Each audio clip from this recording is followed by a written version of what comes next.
Okay, so does everyone have their scale over here loaded? Does anyone need an elf?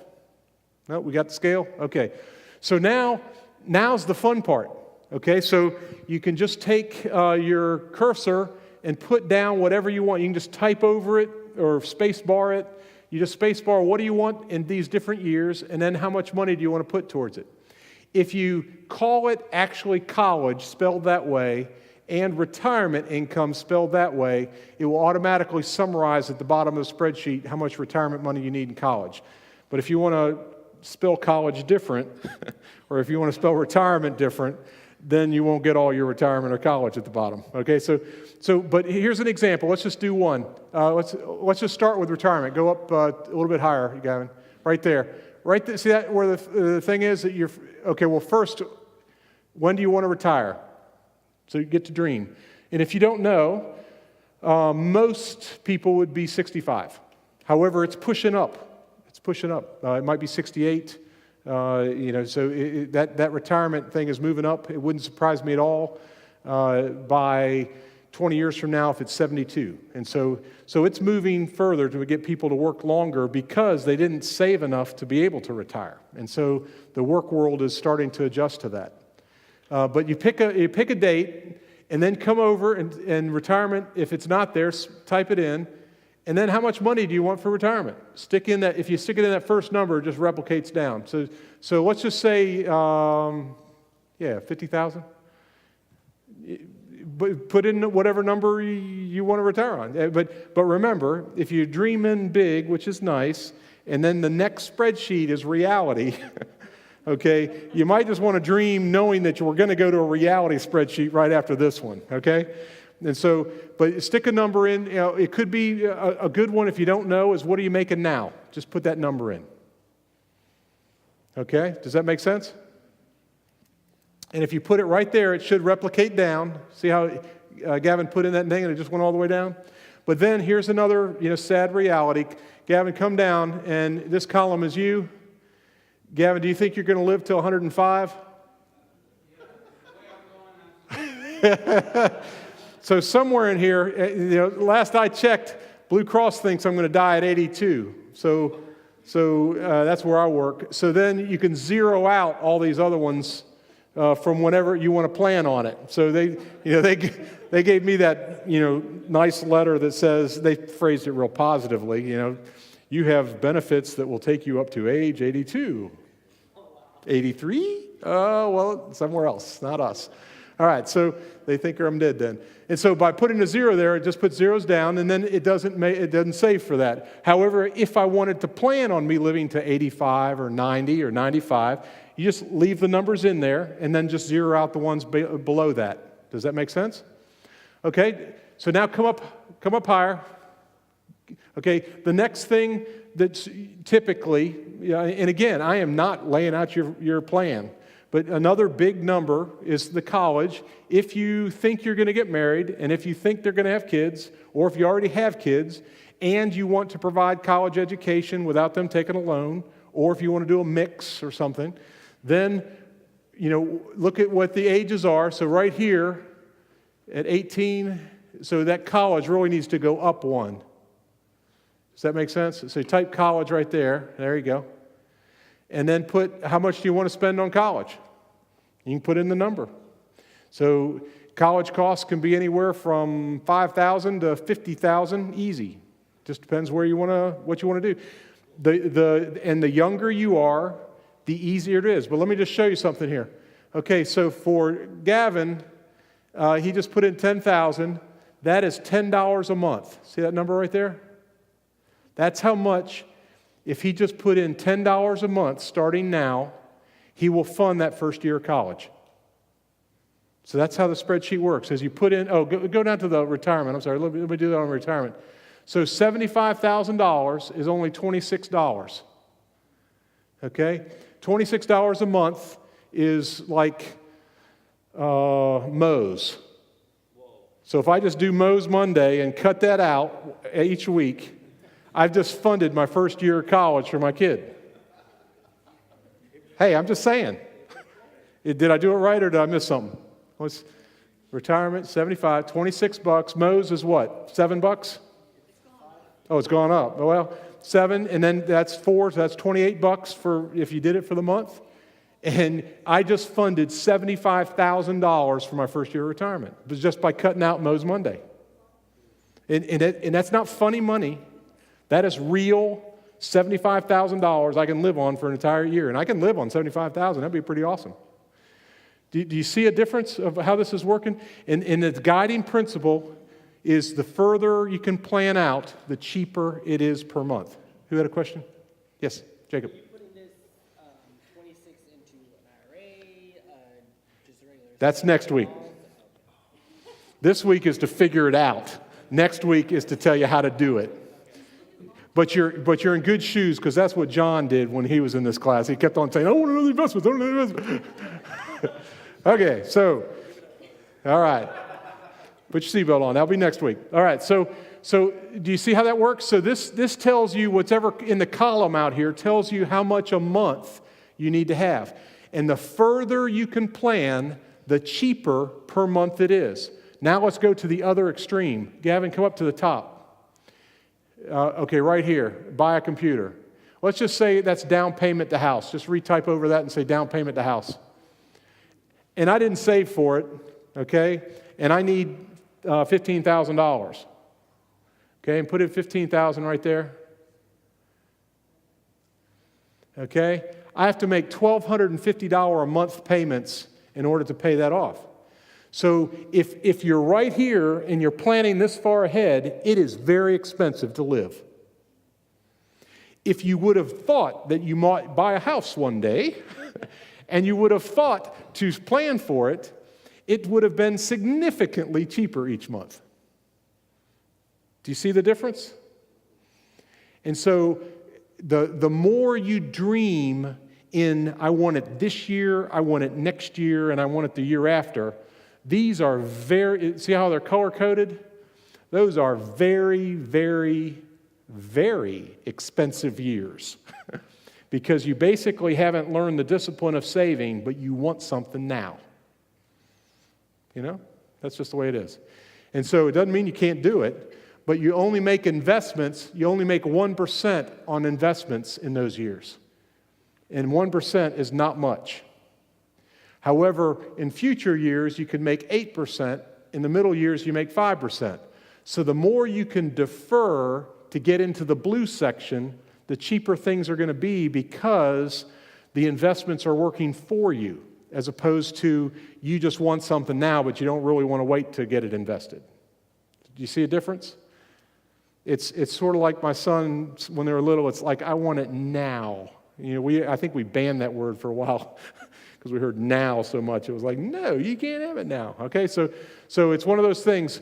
So now go ahead and we're just going to take a 15-minute exercise and fill out the rest of your, we sort of did the main structure, but now fill out all the details. Yeah? Can the color sections expand? No. The reason the color sections are that way, if you need to put more things in the first year, just make the description computer plus house plus whatever, and then just stick in a total number right there. Okay. All right? That's a great question. Okay, so this is the time where you just start going through and dreaming and you just mark out the description here and put it into your numbers. Oh, I'm sorry, there's one more thing to tell you, and this is a sad thing. Okay, I'm sorry. This is sad news. Okay, this thing called inflation. Okay? The federal government, according to them, they are targeting an inflation rate of 2.5%. However, it's only been about 1.25% actually so far. So they're thinking it's going to go up over time, but right now it's not that way. But I set it to 1.5. You can put that number at anything you want. But here's how you use it. Go back to college right there. See that $10,000? If that $10,000 was really, you wanted $10,000 in today's dollars, okay, what you do is you go up here, Gavin, and put that on that 40, put 10,000 there. Whatever number that you're trying to plan for in the future, put it right there. Put 10,000 in there. Hey, you're really good at this, Gavin. Thanks, man. All right, and now you come down to the line item where you want to plan, college 10, and it says 14,727. So 14,727 is really like 10,000 today. Okay? And some people go, oh, that's not really real. It is really real. Back when I started to drive, gas was 35 cents a gallon. I know that I know I'm ancient, but there's some people in the room that remember that. All right, so gas prices have gone up, and if you did the math, it's right about that percentage each year. Okay, milk used to be insanely cheap when we grew up. Okay, and so the cost of a house. My dad built a custom house for 6 kids. Custom house. I mean, it was beautiful. Cedar shakes and huge lot, $27,000. And that was the price of the whole house. And so inflation is real. And so you need to be, especially on these outer years out here, stick in a number and then use the one that's outside that over there, and you'll be much safer. Okay? It is possible not to have inflation, but it's improbable. Does that make sense? I told you it was sad news. Okay, back to dreaming. That's fun news. Okay, so let's go and let's just spend 15 minutes and just start filling these things out. And so braces, if you move over, Gavin, that way to the left, see where braces is. That's at age 11, right? When you're first born, it's about 11, 12, 10, 11, 12. I'm not saying you have to plan braces. I'm just trying to get you to think that way. Is that something that you'd want to plan in advance? And here's the beauty of planning. Let's say that you planned $3,000 for braces and they didn't need it. You don't have to tell them that you planned for braces. Okay? Yeah. All right. So just take 15 minutes and let's just go through. If you have questions, raise your hand. We got elves all around here to help out with questions. If you did this assignment and you really thought through these things, and gave it some thought, and you don't need to give it a lot of thought, you just need to give it some thought, you have just passed 95% of America. So, give yourself a little applause. Yeah. And on one side, though, that's really sad to say, but most people don't plan. So they don't plan out in terms of any kind of specific thing on what they need. So just to have a plan to know where you want to go is huge. It's huge. I can't tell you how important it is. But now you have another piece to it. It's now, can I afford it? Okay, that's the next spreadsheet. This is where I want to go. Now, how do I get there in terms of can I afford it? So we're about to go to another spreadsheet, but before we do, I just want to talk about this summary section right here. So basically, the key to investments, and investments can be very intimidating, and I've tried next week to try to put it in terms that you can understand, and it's still going to be some intimidation with it until you actually do it, okay? And if you can break through and actually jump off that log, you'll see that it's not that bad. And once you set it up, then you can just let it go and not have to deal with it anymore. All right? So it's one of those things that once you set it up and set it as automatic, it's sort of like your paycheck. It just happens. You don't have to freak out about your paycheck with an automatic deposit. Right? It just happens. That's the way investments can work. But to initially get the investments going, it's a little freaky and it's nervous and you don't know what's going on and they use a bunch of words that you don't know. And we're going to try to navigate all that next week. And there actually is a tab out there that walks you through exactly what to do. And so we will get to that. But before we can get to that, you need to have the plan that you just did balanced to what you make. Okay? And so what this did is it took all the different terms of years of whatever you planned all the way up through here, and it broke it down into these categories. And the reason it broke it down into those categories is that's how investment bankers think. They don't think in terms of I have $1,000 a month or $500 a month or $200 a month or $50 a month. They don't think about in terms of how much it is. They need to know, when do you need it? In which years do you need it? That's how they think. And so what you've just done and it doesn't take long, but most people don't do it. What you've just done in your plan is you basically said, when do I need how much money? For what? And once you have that knowledge, now you can talk to an investment banker and they will know what you're talking about. If you tell them, oh, I need, wow, Gavin, $15,000 in year one. You made me do that. Okay. Well, other than that, okay. Yeah, there you go. Okay, so these are short-term investments. You don't make hardly any money on them, but at least you make 1%, and 1% is better than nothing. But then once you get into these midterms, there's different types of, you've probably heard of stocks and bonds and mutual funds and index funds, and there's aggressive ones, there's different sectors, there's all sorts of stuff just to confuse you, okay? But if you tell an investment banker, I have a mid-year investment that I need 4 to 5 years from now, and I need $7,500, they know immediately what you need. So it's just like all of a sudden you're talking their language, and they go, oh, 5 years, $7,500, easy. It's this fund right here. You see the difference? But if you don't know that you need $7,500 in 5 years, they can't help you. They're just going to take your money, all right? And they don't know what to do with it, but they're going to throw it out there somewhere. And then you're going to need it, and it's going to be stock market crashed, and you're going to lose money like I did. And that's how I came up with this spreadsheet, okay? I was real proud of myself. I was putting money in. I wanted to show my wife I was a finance major and I could do this thing. And I just stuck all this money out in the market because that's where you made a lot of money, because that's what everybody said. And then it was like, oh, yeah, we're buying a house. I need a down payment. And the market tanked, and my money tanked with it. And so I lost half my money, and we needed a down payment. So I had to take it out, and I lost. And so it's one of those things, if you don't plan ahead, you can lose, or you have to go in debt to figure it out. But if you would have asked me, was I going to buy a house, this is the stupid thing, I would have said, oh yeah, sure. But somehow it just didn't connect, the one and one and one and how many years away it was and when I needed the money and that kind of stuff. All right, does that make sense? And so these are very critical pieces.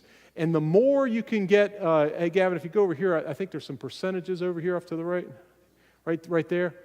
What this says right here is that's a very healthy view of life.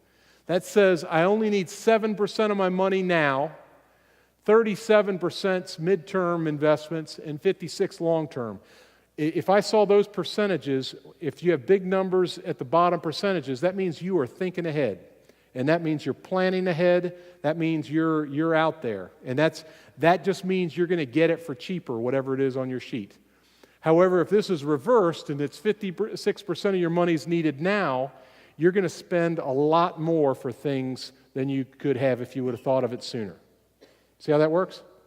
And the other thing about these percentages is if all of a sudden Uncle Steve came up and gave you $1,000 for graduation or for your birthday or whatever, you basically take the $1,000 and it just told you, take 7% of the $1,000, $70, and put it short term, take 37% of it, put it midterm, and take 56% and put it long term, and you have just invested that $1,000 perfectly based off your expectations of what you want. Do you see how once you get a plan, it can then all of a sudden just move you to where you're trying to go. See how that works? Sort of, kind of? And the reason colleges is broken out is there's some special investments for colleges.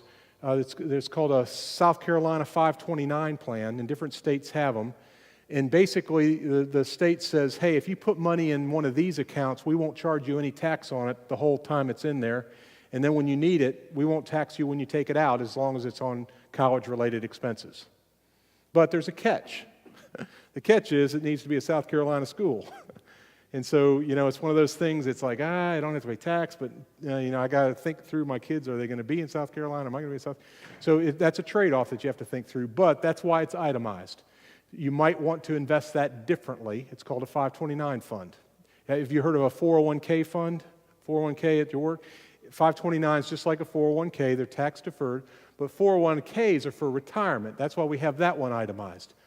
The catch with retirement funds, there's a catch. Whenever I say catch, that means they're going to take your money and they're going to have a little string tied to it. And the retirement fund catch says any money you put there, you cannot get out without a major penalty until you're 59 years old.